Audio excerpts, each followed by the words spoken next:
মানে কোন হিসাবে দেখাশোনা করে? সম্পর্ক তার সাথে আমার স্বামী না, আমার কিছু না, আমি একজনই। কোন নেতারে কোন বিএনপি নেতারে আটকাইছে?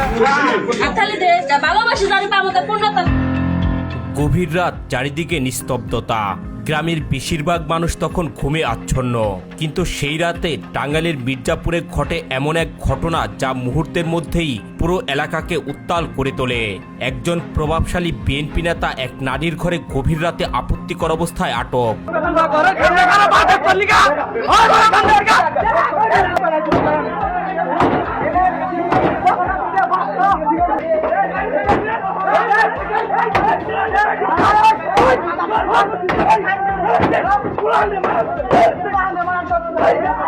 ঘটনাটি টাঙ্গাইল জেলার মির্জাপুর উপজেলার বাইশতল ইউনিয়নের সোনালিয়া গ্রামে।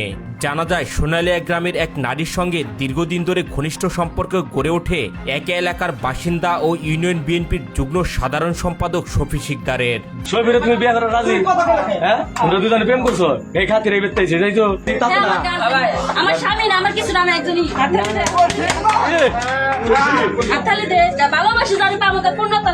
এদিকে সময়ের সঙ্গে সঙ্গে এই নারীর সঙ্গে পরিচয় হয় শফি শিকদারের।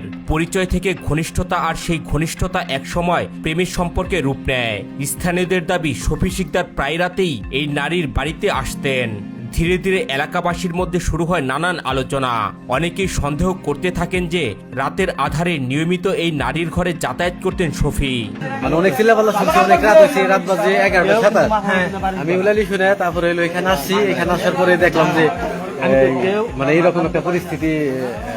পরে যতটুকু শুনলাম যে এখানে নাকি কোন নেতারে কোন বিএনপি নেতারে আটকাইছে। এখন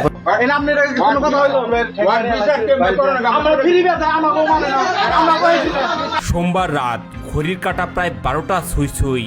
তখন দেখা যায় শফি শিকদার চুপিসারে এই নারীর ঘরে প্রবেশ করছেন। প্রায় আধা ঘন্টা পর স্থানীয়রা বাড়ির চারদিক ঘিরে ফেলে। হঠাৎ করে এত মানুষের উপস্থিতি টের পেয়ে ঘরের ভেতরে শুরু হয় চাঞ্চল্য। এরপর স্থানীয়রা ঘরে ঢুকে শফি শিকদার এবং এই নারীকে আটক করে।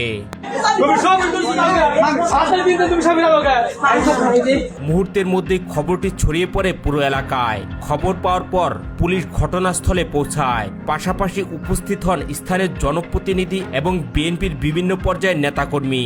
স্থানীয়দের উপস্থিতিতে শফি শিকদার এবং এই নারী বিয়েতে সম্মতি দেন। এরপর 5 লাখ টাকা কাবিন নির্ধারণ করে তাদের বিয়ে সম্পূর্ণ হয়।